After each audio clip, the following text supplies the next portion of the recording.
aumentar la sensibilidad y las posibilidades diagnósticas, la disminución del volumen de diuresis. A estos criterios RIFLE se les llama así porque es un acrónimo de riesgo, injuria, fallo, de pérdida y de la posibilidad de progresión a la enfermedad renal crónica, y acá se eliminaron estos criterios de progresión en los criterios Akin, que son los que más se usan en este momento. Fíjense que aún utilizando estos criterios e intentando mejorar, la prevalencia y la incidencia de la insuficiencia renal aguda en el ámbito hospitalario no ha mejorado nada, ni las posibilidades diagnósticas, ni menos aún las posibilidades terapéuticas. Eso es un problema. Todos estos criterios se pueden aplicar si y solo si la presión venosa central, acuérdense cómo se medía la presión venosa central, ya lo aprendieron, es de 8 y 12, está mal puesto esto, centímetros de agua.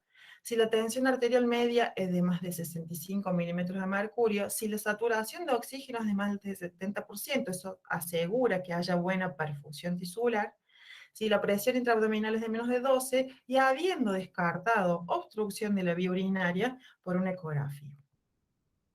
¿Cuál es el problema? ¿Por qué la insuficiencia renal aguda sigue siendo un problema sin solución? Eso tiene que ver con que lo que estamos usando para diagnóstico, que es creatinina y diuresis, se afectan recién a esta altura, ¿sí? Cuando el volumen de filtración glomerular ha disminuido tanto que ya es tarde. Fíjense que estamos re cerca del óbito. La idea es encontrar marcadores que pueden establecer daño y que nos permitan intervenir de forma más oportuna. Y si no tenemos marcadores, esos marcadores ideales, por lo menos darnos cuenta cuáles son los pacientes de riesgo de caída de la función o de la diuresis.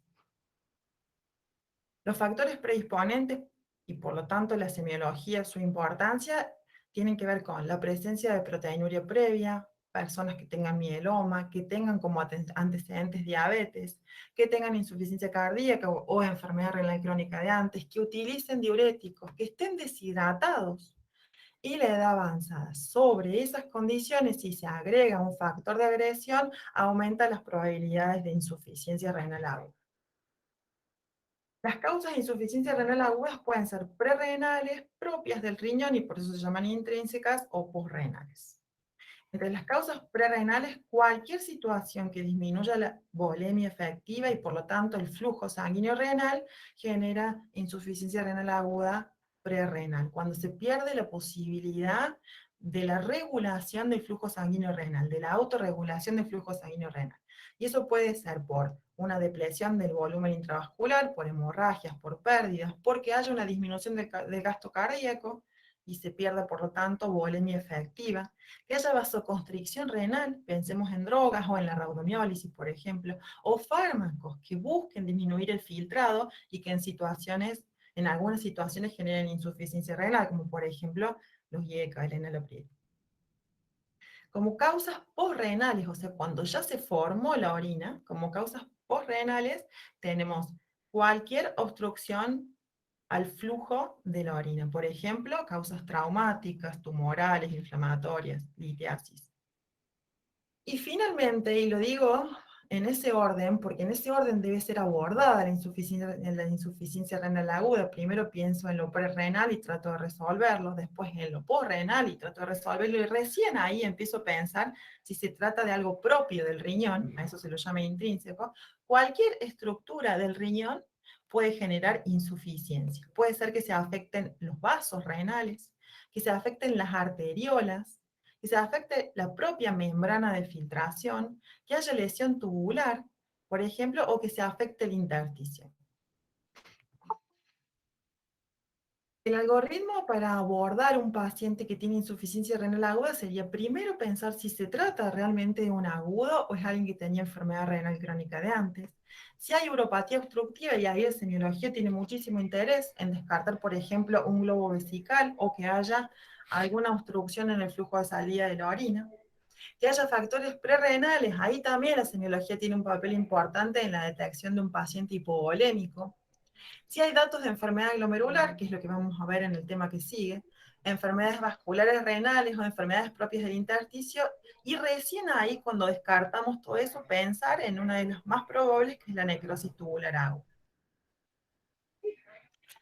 La evaluación inicial consta de pensar datos actuales y pasados del laboratorio y buscarlos. En el examen físico son importantísimos los signos vitales para establecer un paciente, en un paciente hipovolemia. El peso también colabora con eso. Haber hecho balance, y ahora le voy a enseñar de qué consta un balance hidrosalino. El antecedente de la ingesta y de la administración de drogas, drogas nefrotóxicas, por ejemplo, antiinflamatorios. Y después el dato de si el fallo renal ocurrió fuera, o sea, en la comunidad o durante la internación.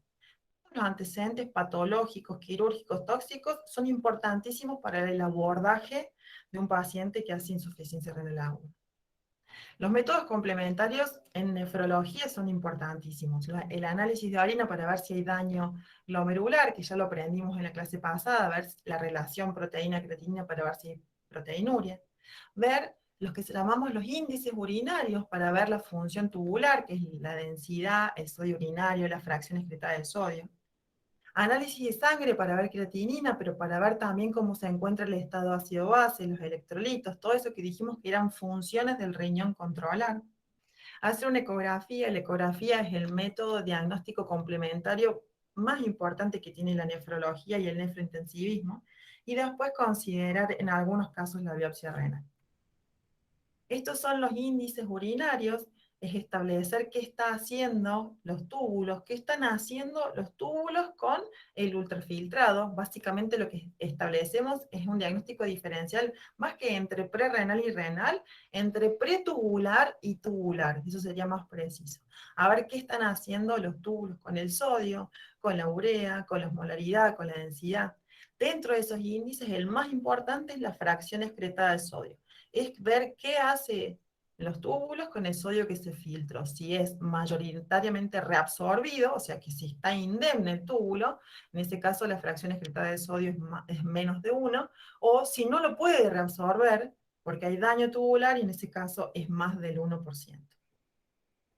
La ecografía, la ecografía forma parte prácticamente del abordaje de un paciente. Al lado de la cama deberíamos tener un ecógrafo, por lo menos en nefrología. Nos permite ver las características de la corteza, la diferenciación córtico-medular para ver signos de cronicidad. Fíjense, yo acá les puse este dibujito para que ustedes vean qué fácil que se ve la corteza, la médula renal con las pirámides, y si está normal y no hay obstrucción hidronefrosis, no debería verse la vía urinaria. Este es un riñón chiquitito con aumento de la ecogenicidad en relación al hígado, es un riñón derecho. Un riñón chiquitito es un riñón crónico. Fíjense acá la vía urinaria como se ve, bien dilatada. ¿Ah? Eso en relación a insuficiencia renal aguda. Ahora veamos cuáles son esos síndromes de lesión de la membrana de filtración, eso que hasta ahora venían llamando nefrótico y nefrítico, y tratemos de hacer un abordaje un poquito más profundo de eso. ¿Se acuerdan que en la clase anterior dijimos que si hacemos un cortecito acá, o nos imaginamos eso y hacemos una reconstrucción del corpúsculo renal, podíamos ver ahí de qué constaba, perdón, la membrana de filtración? Dijimos que la membrana de filtración era el endotelio derivado de la arteriola aferente, junto con la membrana basal sintetizada por los podocitos, y esos podocitos con el slip de filtración entre los pedicelos. Fíjense que si cortáramos así los pedicelos, vemos esto es un pedicelo, este es otro, entre un pedicelo y otro, esta estructura que se llama diafragma de filtración, el slip de filtración. Acá hay un montón de proteínas que cada vez se conocen más y que son re importantes, por ejemplo, para las nefropatías más comunes, para la diabética, para la obesidad, etc. Acá fíjense que estos pedicelos están sintetizando y regulando la membrana basal, que es esa membrana negativa que repelía, si se dice así, no sé si se dice así, cargas negativas, y acá está el endotelio fenestrado, esa capita fenestrada que lo que hacía era no dejar que se filtren células. ¿Cómo lo aplicamos eso a los síndromes de lesión de la membrana de filtración, al nefrótico y al nefrítico? Otro dato importante, si miramos un corpúsculo renal, un ovillito glomerular, esta es la arteriola aferente Acá está ese ovillito y este es el eferente. Algo importante de decir es que este es el segundo sistema porta arterial que tiene el cuerpo, y eso tiene trascendencia en lo que voy a contar en relación al nefrótico. ¿Qué quiere decir un sistema porta? En los capilares habituales, lo que sucede es que, si se acuerdan de las leyes de Starling, a medida que aumentaba la presión hidrostática en relación a la oncótica, se filtraba el líquido intravascular hacia el intersticio, pero después, cuando esas fuerzas se invertían, volvía el líquido hacia el capilar y eso se derivaba en el flujo venular. Eso es lo que sucede en prácticamente todos los capilares en el organismo. Vuelve, ¿sí? Las fuerzas retrógradas que hacen que, después de que se filtró, vuelva el líquido hacia el capilar. A diferencia de lo que ocurre en este sistema porta arterial, que sería arteriolar, en lo que todo lo que se filtra queda en este espacio, no hay retrofiltración. Y eso es importante. Ya ahora les explico por qué. Si hiciéramos un diagrama, un dibujito de todo lo que hemos visto anteriormente, vemos que esta es la arteriola aferente, esta es la eferente. Acá se generó ese ovillito en donde podemos ver que acá están las células, ¿sí? Las células endoteliales muy, muy, muy finitas. Acá, este es el endotelio, esto es el endotelio. ¿Tá? Esta es la membrana basal que está acá en Bordeaux, esa membrana basal que dijimos que tenía carga negativa, y acá están los podocitos hermosísimos con sus pedicelos. Esto es la membrana de filtración. Todo lo que ocurre de este lado de la membrana se llama subendotelial. Todo lo que ocurre de este lado de la membrana se llama subendotelial.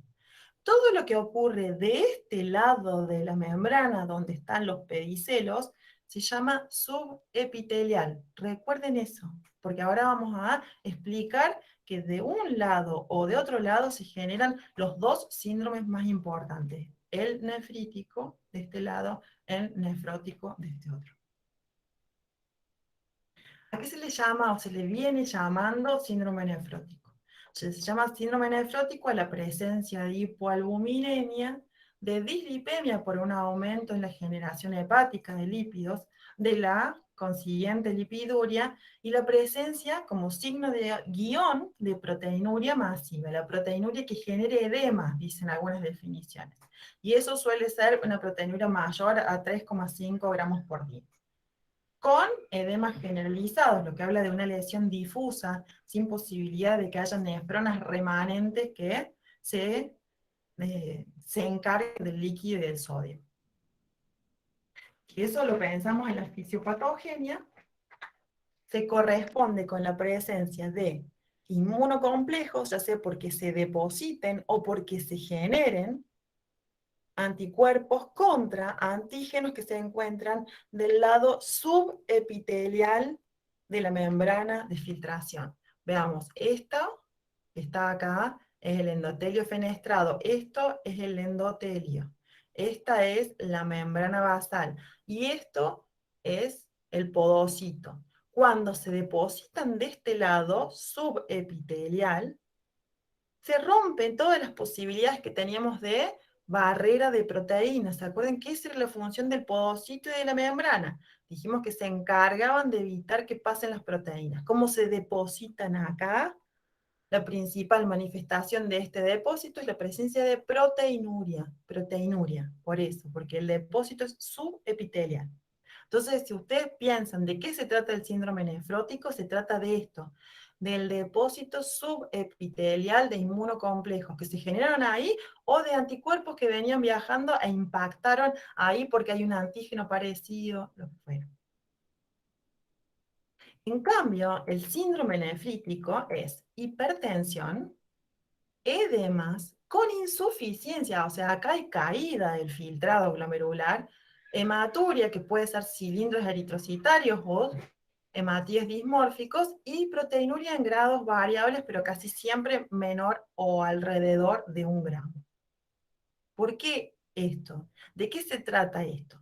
Esto se trata del depósito de inmunocomplejos, de la generación de inmunocomplejos de este lado de la membrana. Entonces, depósitos subendoteliales. La presencia de depósitos subendoteliales afecta justamente la función del endotelio. Entonces, el endotelio pierde su capacidad de ser impermeable o frenar el paso de células. De hecho, se altera justamente esa función endotelial, aumenta la permeabilidad del endotelio y todo esto se llena de células principalmente inflamatorias. Se activa el complemento, se activa la inflamación, se llena todo de citoquinas, hay migración de leucocitos, de neutrófilos, liberación de proteasas. O sea, el síndrome nefrítico por depósito acá de estos inmunocomplejos es principalmente un síndrome inflamatorio. De eso se trata el síndrome nefrítico, es un síndrome inflamatorio. ¿Qué connotación tiene eso? Justo que si ustedes pueden diagnosticar que acá hay inflamación, ya tienen el primer abordaje terapéutico de un paciente. Ya saben que a esto hay que desinflamarlo. Al nefrótico, no. Entonces, de este lado, ¿qué enfermedades tenemos con el patrón del subendotelial? Y tenemos la posinfecciosa, que ya la van a estudiar, la asociada al estreptococo, las antimembranas basales glomerulares, pero no la membranosa, sino la antimembrana basal como la del Gut-Pasteur, que es una enfermedad pulmón-riñón. El lupus genera de este lado. Y de este lado, las principales generadoras de síndrome nefrótico, como por ejemplo el síndrome nefrótico de los niños, o el de la obesidad, o el de la diabetes, ¿sí? O la enfermedad, una enfermedad que se llama nefropatía membranosa, todas de este lado. De este lado los nefróticos, de este lado los nefríticos, de este lado los inflamados, de este lado no inflamados. Estas son las principales enfermedades glomerulares, tanto primarias del riñón como secundarias. Y fíjense que lo más común es que no sean puramente nefróticas ni puramente nefríticas, que sean combinaciones de eso. ¿Sí? Eso es lo más común. Bueno, otro tema. Vamos al cuánto de la diuresis. Al cuánto. ¿Cuánto es lo normal de emitir de orina diariamente? Si uno agarra cualquier manual, no el de la cátedra, pero cualquier manual común y corriente, les van a decir en números absolutos de qué se trata poliuria, y a eso se le suele llamar a un volumen de orina mayor a 2000 por día. ¿De qué se trata oliguria? Y le ponen como un número absoluto 400, y anuria a menos de 50 centímetros cúbicos por día. Entonces, a números absolutos es lo más común en cualquier libro. Sin embargo, de lo que hablamos cuando hablamos de la cantidad de orina emitida es de la capacidad que tienen los riñones de diluir y de concentrar. De diluir y de concentrar. Y para eso es importante que sepamos que la encargada de eso es la hormona antidiurética. ¿Cuáles son los estímulos que generan liberación de hormona antidiurética? La hormona antidiurética que se libera en el lóbulo posterior de la hipófisis, de la neurohipófisis, fíjense, se estimula a partir de la presencia de osmoreceptores, para los cuales es muy sensible, que determinan apenas aumenta la osmolaridad plasmática más de 280, dicen, si la osmolaridad es más de 280, necesito liberar hormona antidiurética porque necesito guardar agua sola. Pero también, y de forma más poderosa, se libera hormona antidiurética a partir de la presencia acá de varoreceptores que detectan hipovolemia. Entonces, la síntesis de hormona antidiurética depende de forma muy sensible de la osmolaridad plasmática, pero de forma muy poderosa de la volemia. ¿Por qué? Y porque para nuestro organismo no hay cosa peor que la hipovolemia. Todo lo que disminuye la perfusión tisular, eso es lo peor, entonces siempre va a primar este estímulo. Y secundariamente la osmolaridad, tanto que si estamos hipovolémicos, no importa la osmolaridad que tengamos, nuestro cuerpo va a hacer que guardemos agua. Eso es importante. Por ejemplo, en las situaciones de hipovolemia efectiva, como puede ser la insuficiencia cardíaca, no importa que estemos hiponatrémicos, hipoosmolares, ¿sí? Porque nuestro cuerpo lo que detecta es que estamos hipovolémicos y eso no puede pasar. Eso es importante porque es la causa principal por la cual vamos a ver pacientes con insuficiencia cardíaca llenos de agua. ¿Por qué? ¿Y por qué esto está activo? Porque se los sensa como hipovolémicos. Bien. Entonces tenemos dos formas de regulación de la hormona antidiurética. Una regulación osmótica, que es a partir de los 280 miliosmoles, eso después se resetea en distintas situaciones, por ejemplo, en los pacientes ancianos o por ejemplo en el embarazo. Y tenemos regulaciones no osmóticas, de las cuales la de la bulimia es la más importante, pero también por náuseas, por dolor, por ansiedad. Esto sería una secreción adecuada de la hormona antidiurética. Esta es la leyenda que traté de explicarles recién. Los mecanismos homeostáticos que mantienen volumen dominan siempre a los que mantienen tonicidad o osmolaridad. Fíjense, a medida que va aumentando la osmolaridad plasmática, desde 280 aumenta la concentración de hormona antidiurética y por lo tanto empieza a concentrarse la orina, empezamos a guardar agua cada vez más, cada vez más, cada vez más, ¿hasta cuándo? Y hasta un límite que es el 1200. Acuérdense que eso lo vimos cuando vimos cuál era la osmolaridad a la que llegaba al intersticio renal en los seres humanos. ¿Se acuerdan? Las asas de Henle dijimos que llegan hasta el 1200, así que esa es nuestra osmolaridad urinaria. Y simultáneamente, cuando llegamos a 290, lo que aparece es la sed, que es nuestro otro mecanismo para diluirnos. La regulación de la secreción de la hormona antidiurética entonces tiene que ver con la osmolaridad, la bulimia, también la presión arterial y algunos fármacos. Los que reducen son justamente lo contrario. Y los de la sed, el aumento de la sed también tiene que ver con la osmolaridad, con la bulimia, por eso los pacientes hipovolémicos siempre tienen sed, hipovolemia de cualquier causa. La disminución de la presión arterial, la sequedad de la boca, eso también es un estímulo de la sed, más allá de que la sequedad de la boca sea por otra causa que no sea deshidratación. Y reducen la sed, la caída de la osmolaridad, el aumento de la bulimia, el aumento de la presión arterial. Entonces, todo eso que acabamos de decir, que sería la fisiología de la concentración y la dilución de la orina, lo podemos mirar y medir cuando hacemos un balance hidrosalino. Esto es un balance hidrosalino que es lo que ustedes tienen que aprender a hacer. ¿De qué consta un balance hidrosalino? De el equilibrio o no entre el líquido que ingresa o se forma y el líquido que sale o se usa.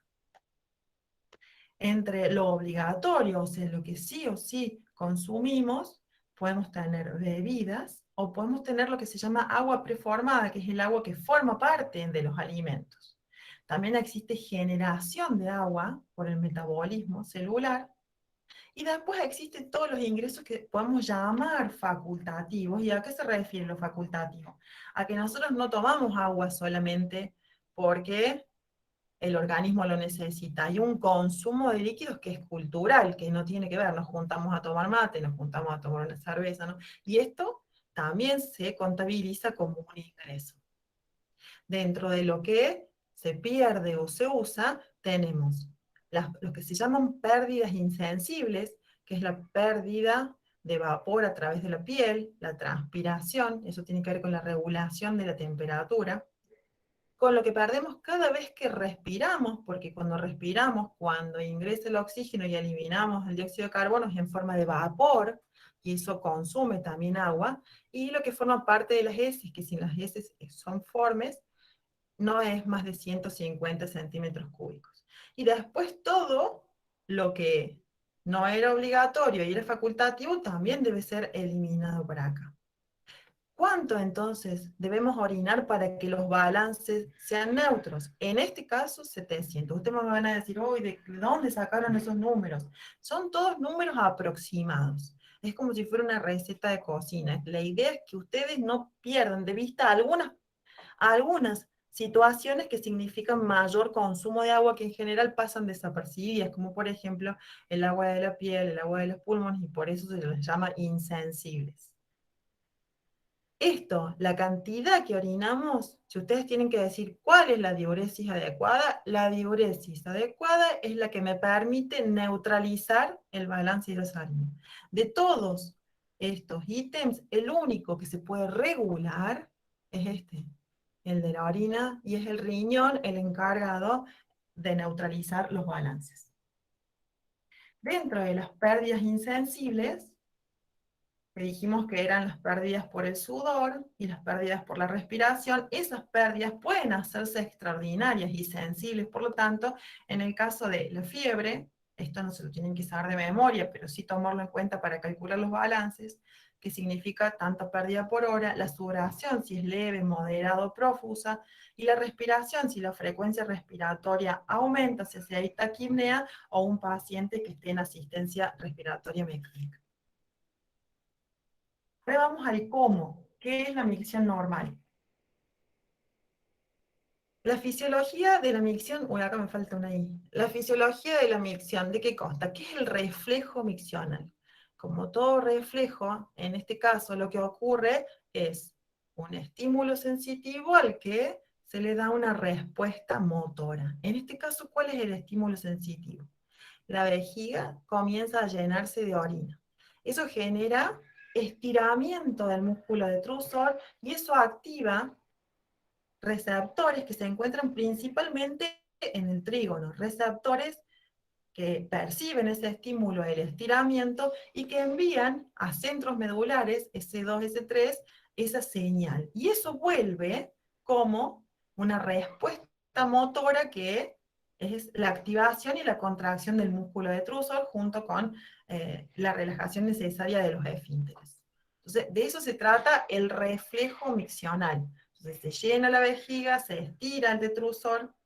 Ese es el estímulo sensitivo al que se le da una respuesta motora, que es la contracción de ese músculo detrusor. Todo esto es automático, pero por supuesto que tiene control encefálico. El control encefálico lo da la cultura. Yo en este momento estoy dando clases y por más que tenga la vejiga llena y tenga esto activado, decido bloquearlo. Entonces, si algo tiene la micción es que puede ser controlada, demorable, postergable. Eh, Acá habitualmente en las clases presenciales preguntamos de qué se trata la micción normal. Sería buenísimo escuchar lo que es para ustedes micción normal. Yo cuando les pregunto de la anamnesis sistémica, ¿qué le preguntaron al paciente? ¿Y orina bien? Y la mayoría de las personas dicen, sí, yo orino bien, orino bien. ¿Qué es orinar bien? ¿Qué sería la micción normal? La micción normal es primero, tiene que ser voluntaria. Yo decido cuándo orino, salvo que de verdad haya demasiada represión de la vejiga y eso sea incontrolable, pero principalmente tiene que ser voluntaria. La micción debe ser completa, o sea, debe haber una sensación de vaciado completo, no la sensación de que quedó orina en la vejiga. Tengo que tener cada vez que oriné la sensación de que se vació la vejiga. En relación al chorro, el chorro debe ser continuo, no debe ser entrecortado, debe haber entonces una micción continua y sobre todo debe ser satisfactoria. Orinar debe generar placer, debe ser satisfactorio. Debe ser tanto demorable, esto que yo les decía recién, ahora no puedo, cuando termine de dar clases sí, pero también interrumpible, interrumpible. Y tampoco debe ser necesario hacer fuerza con la panza para que se genere la micción. A eso se le llama prensa abdominal. De la alteración en estas características vamos a tener los principales síntomas que pueden dar en urología. Por ejemplo, disuria, polaquiuria, nicturia, tenesmo, goteo. Ahora veamos de qué se trata cada uno de esos. Cuando lo que se pierde es el placer, cuando la micción deja de ser satisfactoria, ya sea porque genera dificultad, dolor, disconfort, ardor, a todo eso se le llama disuria. Lo que se pierde entonces de las características que mencioné es la micción satisfactoria. Y eso es un síntoma principalmente de irritación. La irritación de cualquier causa, que puede ser, por ejemplo, inflamatoria, por una infección urinaria o de cualquier causa. Cuando lo que se pierde de las características que mencionamos es la sensación de evacuación completo, sino lo que persiste es deseo de orinar una vez que se terminó la micción, la sensación de que algo quedó en la vejiga, a eso se le llama tenesmo vesical, la sensación de evacuación incompleta. Y eso puede ser síntoma tanto de irritación como de obstrucción, o de las dos cosas simultáneamente. Tenesmo vesical. Acá se le llama polaquiuria. Polaquiuria es un aumento de la frecuencia, pero no hay aumento del volumen de la orina. Entonces hay un aumento de la frecuencia, pero cada vez que se emite, hay una emisión mucho menor que la normal. Entonces en general, esa cantidad de la micción, esa cantidad suele ser menor a la de una micción normal. Eso se llama polaquiuria. Y es un síntoma de obstrucción principalmente, pero también puede ser de irritación. En relación al chorro, que dijimos que lo normal es que la micción sea continua, cuando el chorro es entrecortado, cuando el chorro pierde la dirección, cuando hay goteo postmiccional, ¿sí? Cuando hay retención, cuando hay incontinencia, todos esos son síntomas de obstrucción. Y por último, el gran capítulo de la incontinencia de orina, que sería que se pierda una de las características que dijimos al principio, que era la de voluntaria, la micción debe ser voluntaria. En este caso, la incontinencia, lo que se pierde es justamente esa característica y esto constituye no solamente un problema médico, sino principalmente un problema social, higiénico. Los y las pacientes modifican sus hábitos de vida en función de la presencia de la incontinencia. Nunca es normal y siempre merece un abordaje diagnóstico más profundo y un tratamiento. Dentro de las incontinencias, probablemente la más frecuente es la incontinencia de esfuerzo. ¿A qué se le llama incontinencia de esfuerzo? A aquella que coincide con los aumentos en la presión intraabdominal. Por ejemplo, al toser, por ejemplo, al reírnos, por ejemplo, al caminar, al hacer actividad física, aumenta la presión intraabdominal y en el contexto de la alteración en la tonicidad del piso de la pelvis y por lo tanto de los esfínteres, hay pérdidas de pequeñas cantidades de orina que coinciden con ese aumento de la presión. Esto es mucho más común en las mujeres que en los hombres y tiene que ver con que justamente los estrógenos son necesarios para mantener esa tonicidad del piso de la pelvis. Otro tipo de incontinencia es la de urgencia, es la aparición repentina de deseo miccional. Esa aparición es repentina y hay una contracción inadecuada del detrusor. Por ejemplo, en el contexto de un detrusor hiperactivo. Eso se llama incontinencia de orina de urgencia o urgencia miccional. Son esos pacientes que de repente tienen ganas y no alcanzan ni siquiera a correr, que ya tienen incontinencia. Y también existe la incontinencia que se llama de rebosamiento. En este caso, lo que hay es una pérdida del deseo miccional. Por ejemplo, cuando se altera ese reflejo que mencioné al principio, cuando no existen esos eh, receptores que se encuentran en el trígono, cuando pierden su sensibilidad, por ejemplo, en el contexto de la vejiga neurogénica, de la enfermedad diabética, se pierde ese estímulo, el del estiramiento, y eso genera que no haya deseo miccional y la vejiga se llena, se llena, se llena, y no se genera la contracción del detrusor. Lo que genera eso puede ser un vacío incompleto, puede ser goteo, o puede ser directamente la incontinencia total de la orina. Directamente esos pacientes se hacen pija encima. A eso se llama incontinencia de rebosamiento. Acá la anamnesis hace el diagnóstico, que ustedes tengan la capacidad de preguntar de qué se trata la micción normal y las alteraciones, hace el diagnóstico. Profundizar ahí permite determinar cuál es el tipo de incontinencia. Entonces voy a tener que preguntar, ¿se le escapa la orina al toser, al reír, al levantar peso? ¿Se le escapa la orina y tiene repentinas ganas, etcétera, etcétera? Que ustedes sepan preguntar esto va a hacer que ustedes piensen si lo que hay es obstrucción, irritabilidad, si hay alteraciones en el detrusor, si hay alteraciones en el reflejo. De sus preguntas va a depender tanto el diagnóstico como el tratamiento. Y la existencia de de incontinencias de origen mixto. Eso también es muy común y por lo tanto hay que profundizar y hacer preguntas porque en una paciente que tenga incontinencia de orina de esfuerzo también puede tener, por ejemplo, una vejiga hiperactiva, por ejemplo. Finalmente, hablemos de dolor lumbar, que como dije al principio, si bien pocas veces se relaciona con dolor de origen nefrológico, es uno de los principales motivos de consulta en la guardia, una de las principales causas de discapacidad y de ausentismo laboral, así que es un capítulo que por eso lo vamos a abordar acá. Todos tendremos alguna vez, es más, hay algunas estadísticas que dicen que todos tendremos por lo menos una vez al año dolor lumbar. Es el segundo motivo de consulta en la guardia y tiene que ver principalmente con que los seres humanos no estamos preparados para la bipedestación. Es una posición que elegimos y para la cual nuestros músculos de esta zona no fueron fabricados y no estaban preparados.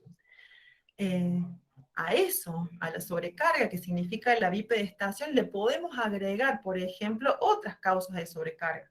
Por ejemplo, laborales, la obesidad como una de las principales sobrecargas, ¿sí? Algunos deportes que generen que estos músculos tengan que esforzarse para lo cual no estuvieron preparados. El 90% de las causas de dolor lumbar tiene que ver con tejidos blandos, con los tejidos que se encuentran en esta zona, músculos, ligamentos, etc. Y es muy importante que ustedes sepan interrogar para ver qué, y para ver que nuestro paciente se encuentre o no dentro de ese 90%. ¿Qué tienen que preguntar? Y como siempre que preguntan de dolor, tienen que preguntar cómo fue el inicio, cuándo fue, qué lo desencadenó, qué lo alivia, cuánto dura, si tomó o no tomó algún antiinflamatorio, si alguna vez antes le pasó, y sobre todo preguntar lo que se llaman signos de alarma. ¿Cuáles son los signos de alarma? La edad, mayores de 50 años, que haya síntomas radiculares, por ejemplo, parestesias en miembros inferiores o síntomas de lesión medular, que suceda conjuntamente con pérdida de peso, con fiebre, con otras enfermedades de base, con el consumo de algunos medicamentos, como por ejemplo corticoides.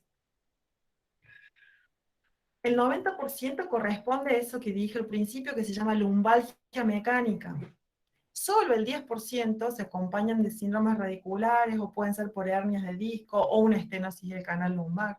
Solo el 2 al 3% corresponden a tumores, infecciones. Fíjense que los tumores son el 0,7%. Es la segunda causa de consultas laborales, eso ya lo dijimos, y el 90% de los pacientes mejoran espontáneamente en el primer mes de evolución. Por eso es que se llama lumbalgia aguda a las que duran menos de 6 semanas.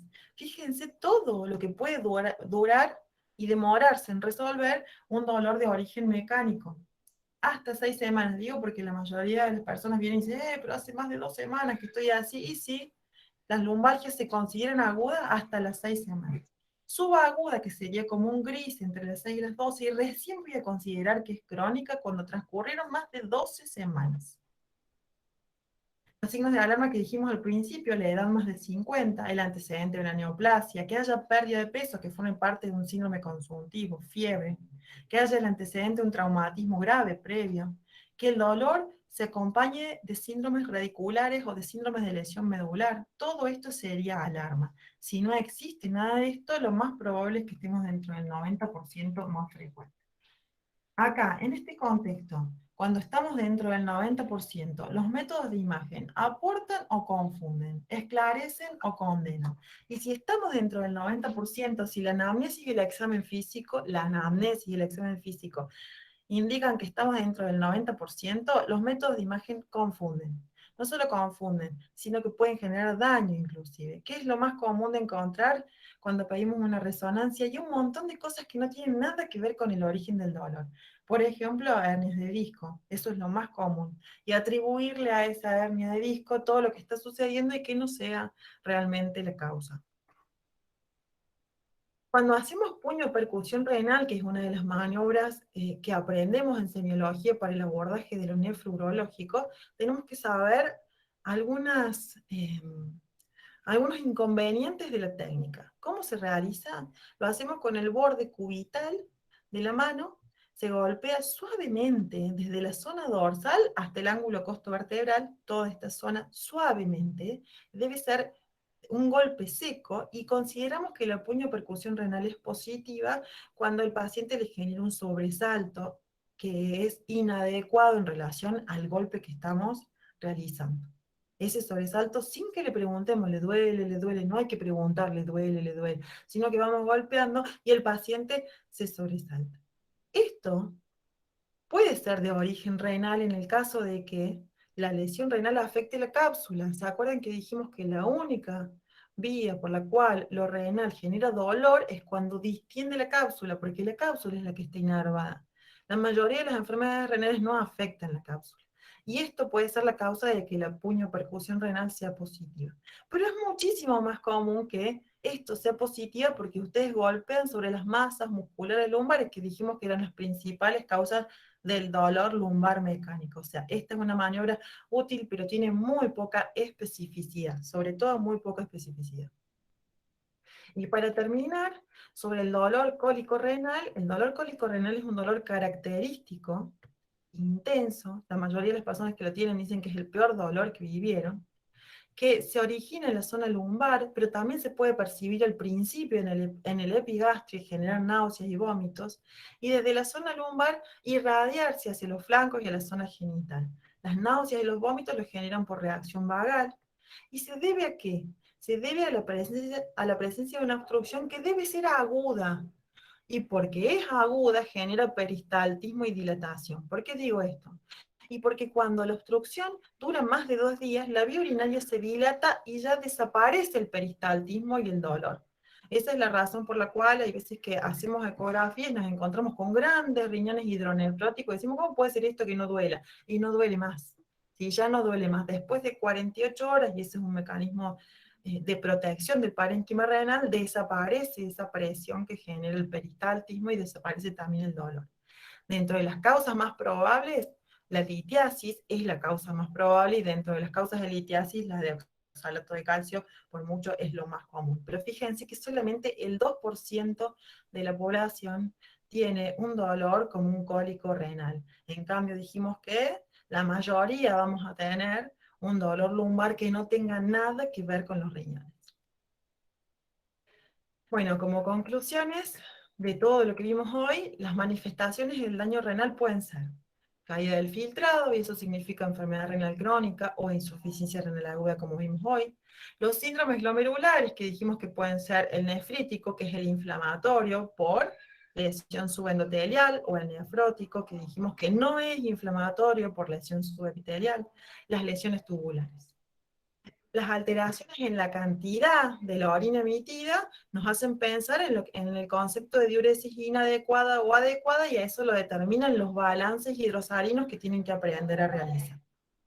Las alteraciones miccionales se diagnostican mediante una buena anamnesis, que nos va a permitir pensar, inferir si se trata de algo irritativo, obstructivo, o, por ejemplo, en el caso de una incontinencia, el tipo de la incontinencia. Y en el caso de los dolores, el dolor lumbar como una de las principales causas de motivo de consulta de la guardia, y el dolor tipo cólico, que es un dolor más raro, pero un dolor que merece un abordaje rápido y que desaparece después de que transcurren las 48 horas. Bueno, hasta acá llegamos. Si quieren hacer alguna pregunta. No, profe. Bueno. No, profe, súper claro. ¿Seguro? Probablemente Sí, profe, seguro. después de que estudien, van a volver a ver el teórico, ahora están todos estudiando cardio, después de que estudien y vean el teórico, se les generen un montón de preguntas, vamos a ver, las resolveremos después en el contexto del OTP, pero yo lo que les sugiero es que en función de la mirada que tiene la cátedra sobre estos temas, hagan después la lectura más profunda. Sobre la mirada de la cátedra, la lectura más profunda, que será en el manual, que será en el libro, o donde ustedes quieran leer, ¿sí? Sí. Bueno, Gracias, profe. estudian Gracias, mucho, profe. nos vemos el jueves. Gracias, profe. Gracias, profe. Profe, gracias.